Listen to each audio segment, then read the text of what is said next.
फल आता है और हम सभी एकदम नीट एंड क्लीन क्लियर पवित्र होते जाते हैं। तभी हमारा, हमारे परिवार का, हमारे समाज का, देश का हम उद्धार कर सकेंगे। यही उद्धार होने की एक नीति है, रीति है।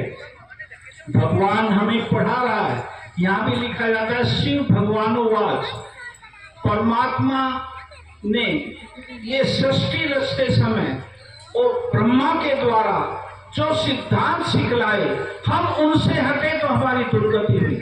अब वही सिद्धांत हम अपने जीवन में अपनाते हैं तो हमारा बेड़ा पार होगा, कल्याण होगा, समर्थ होंगे।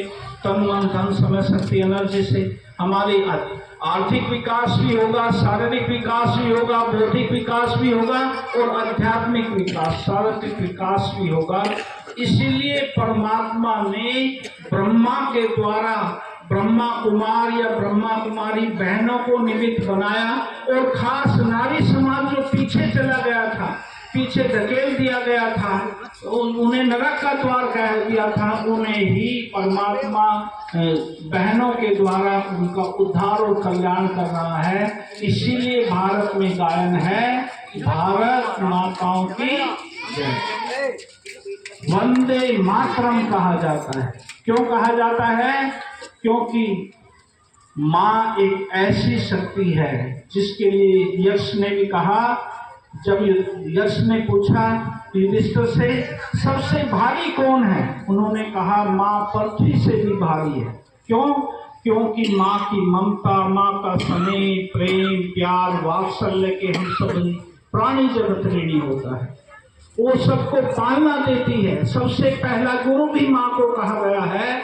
इसलिए जब हमारी माताएं बहनें चरित्रवान बन जाएंगी तो हमारा घर भी, हमारे बच्चे भी संस्कारित होंगे और वो एक उच्च कुल का श्रेष्ठ निर्माण करेंगे तो सारा संसार श्रेष्ठ बन जाएगा। तो ये विधि, ये प्रोसेस परमात्मा ने अपनाया है।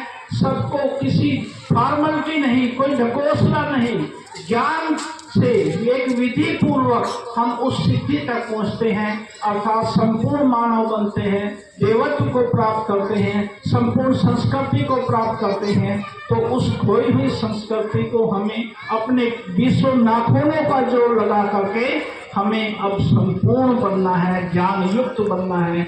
कई लोग बहनें होने के कारण शर्माते भी हैं, न जाने यहाँ पर तो बहनें होती होंगी, लेकिन आप देख रहे हैं भाई लोग भी कितने हैं। ये भी चलो बहनें जैसे घर को सब बहनी माताएं कितना अच्छा संभालती हैं, साफ सुथरा रखती हैं, भंडारा अच्छा रखती हैं, ऐसे ही शिव बाबा ने बहनों को निमित्त बनाया, आश्रम को बहुत बढ़िया रखती हैं, बहुत अच्छी शिक्षाएं देती हैं।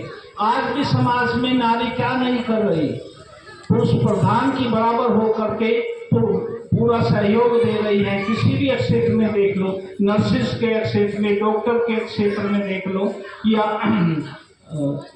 जैसे बैंकिंग में देख लो, शिक्षा में देख लो, और हर क्षेत्र में देख लो, हर चीज़ की, एरोप्लेन की पायलट तक बनी है, ट्रेन की ड्राइवर बनी है, सब चीज सब। क्यों?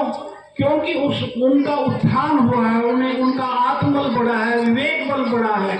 अगर हम उन्हें ये पीछे ही धकेलते रहे तो हमारा समाज भी पीछे था, क्योंकि विदेशी आक्रांताओं ने हमारी संस्कृति को दबा दिया था। हम देखते हैं कि जब तो इतने में हाथी शर्म के मारे जैसे एकदम सभी सूंड भरी और आग पर डालते गई, सूंड भरी आग पर डालते गए, जंगल की आग बुझ गई।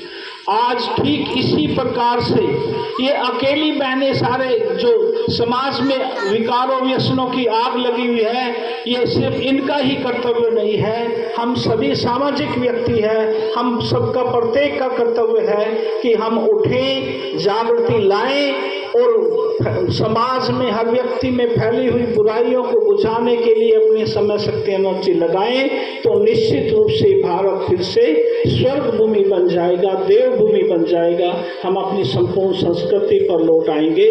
तो इसलिए मैं अंत में यही कहना चाहूँगा कि मानव जीवन भर यही भूल करता रहा, मानव जीवन भर यही भूल करता रहा, धूल थी चेहरे पर और आईना साफ करता रहा, आईना साफ करता रहा। ओम शांति। बहुत बहुत धन्यवाद भाई जी का। अब हम सबके बीच दो छोटी बच्ची शबा और नव्या एक सुंदर गीत प्रस्तुत